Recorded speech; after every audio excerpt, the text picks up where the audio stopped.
I'm going to have a little investigation of the Neve sound. Here's some music.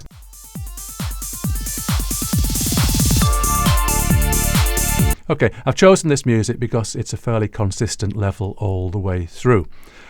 In here, I'm going to insert a plugin, and it's going to be the Slate Digital Virtual Mix Rack.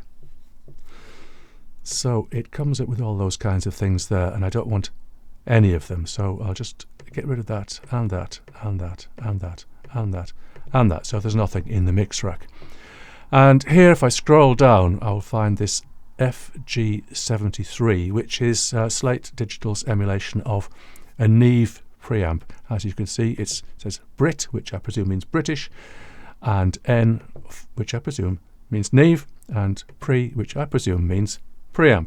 So we've got a virtual drive here. What this does is it pushes more signal into the preamp, but it also compensates on the output, so it doesn't actually make the level any louder. So that makes it very convenient just to push this preamp as much as you want to. And I'm just going to use this control today, and we'll look at this lamp here in the process. So let's start with a virtual drive on its minimum setting, and we'll see what we get. So I'll use the bypass control here for comparison.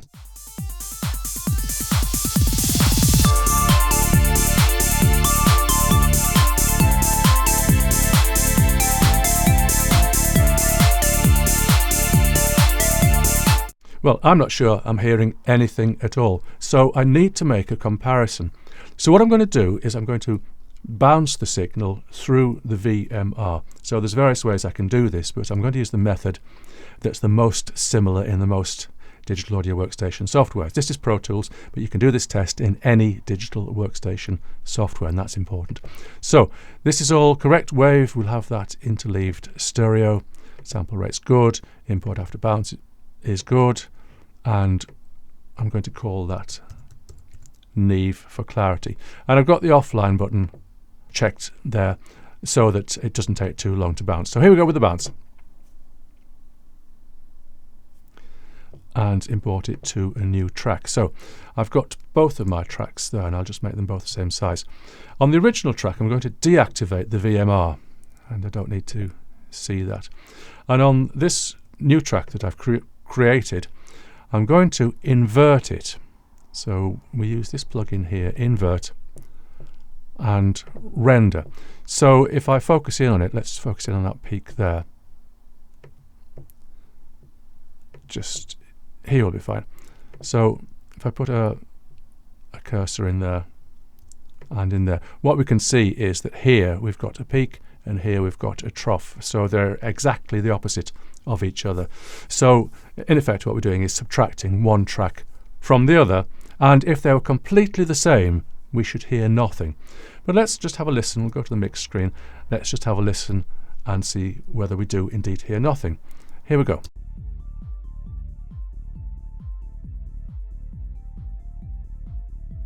Well, I can hear something. It's mostly bass, so I'm thinking that's some kind of a phase shift in the Neve emulation. So we're not going to worry about that too much. We're just going to have to ignore it.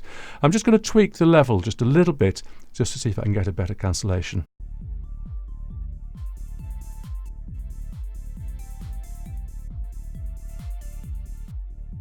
No, that's the best I can get, and it seems to be incrementing in 0.1 decibel steps, so I can't get any finer resolution than that.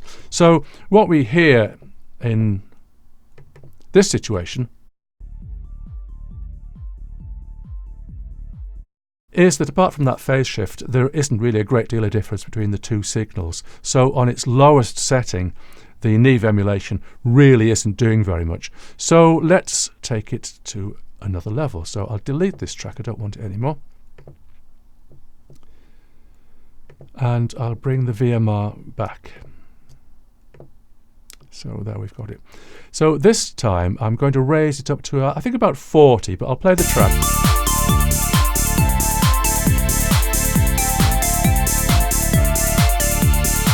Okay, that sounds good to me. Let's do the bypass test.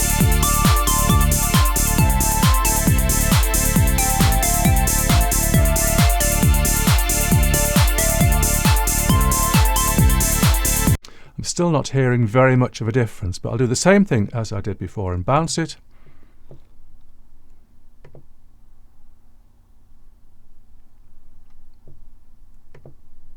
So there we go, it's re-imported it. I'll make them both the same size because that's the way that I like it, and I'll deactivate the VMR. So now I can invert this version.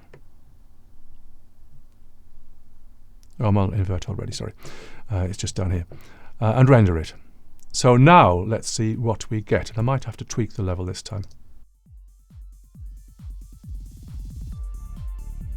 No, it's pretty much the same. I will tweak it just in case I can get a better cancellation.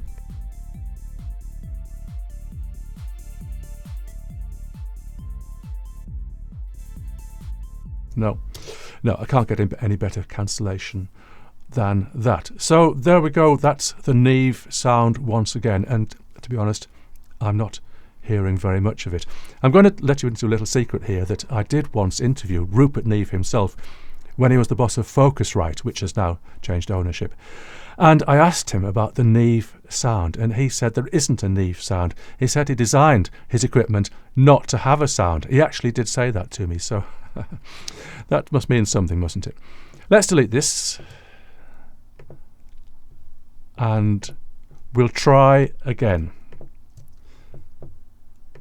This time what I'm going to do is I'm going to increase the drive until I really do hear something happening, and we'll see it on this little lamp here. So let's play the music.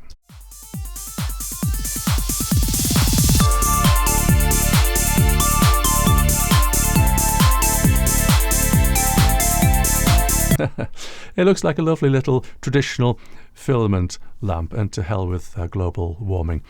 So we can see this, it's just glimmering, so we should have just a trace of that Neve sound. Actually, I'll just make it too much because you can hear when it's too much.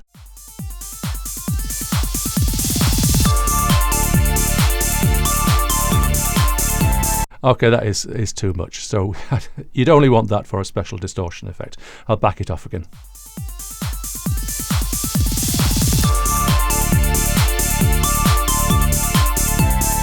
Bypass.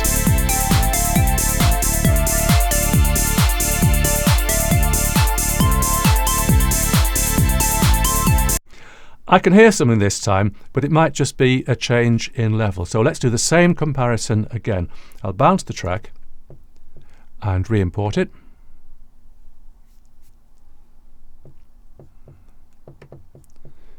Take out the VMR, make them both the same size for neatness and tidiness, and invert the copy. So now let's play.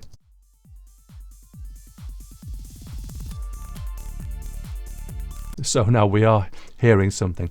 Those crackles that you can hear, I'm not going to say that's the Neve sound. It's the Neve sound being subtracted from the original, and that's what's left. But it is giving you an indication of how much the plugin is doing, and that it really does sound different. So let me just try and balance it again, just to make sure that I've got the best cancellation.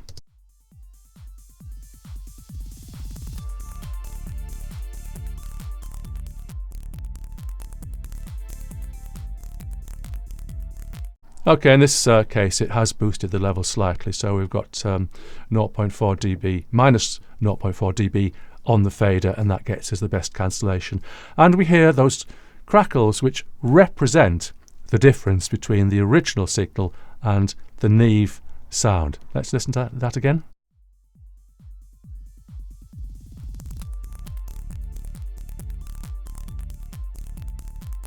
And we're just getting it on the peaks. Let me just go back to the original track again, so I'll delete this one. And I'll just bring the VMR back online again, and I don't need that. So what I'm going to do here to make a comparison, because we have got that 0.4 decibel level difference, I'm going to duplicate this track. So duplicate, and I duplicate it without the insert, so it's got everything else but not the insert. And the VMR version was 0.4 decibels louder, so I'm going to make that 0.4 decibels quieter. So that's about as close as I can get to matching these two. So in here we can see we've got the VMR, and here we can see we've got, here we can see in this space we've got nothing. So we're comparing the original track with the VMR versions. So I'll use the solar buttons to do that.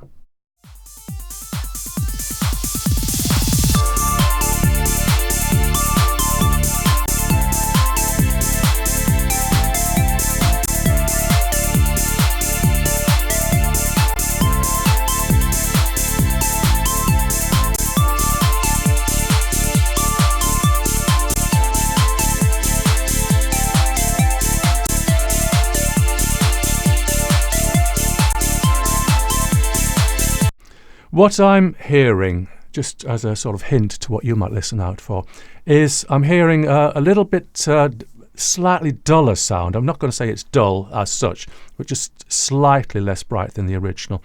But at the same time, it seems to have more of a solidity to how it seems to bind the instruments together a little bit better than the original. So I'll say, on balance, I do prefer this Neve sound. But to be honest, if I heard them just separately and I wasn't just flicking back from one to the other, would I know the difference then? Would I be able to spot the difference in a double-blind test? I'm not so sure that I would. So that'll do for today, I think. And I'm just going to leave you with the same comparison. I'm just going to click backwards and forwards between the two for the rest of the duration of this clip of music. Here we go.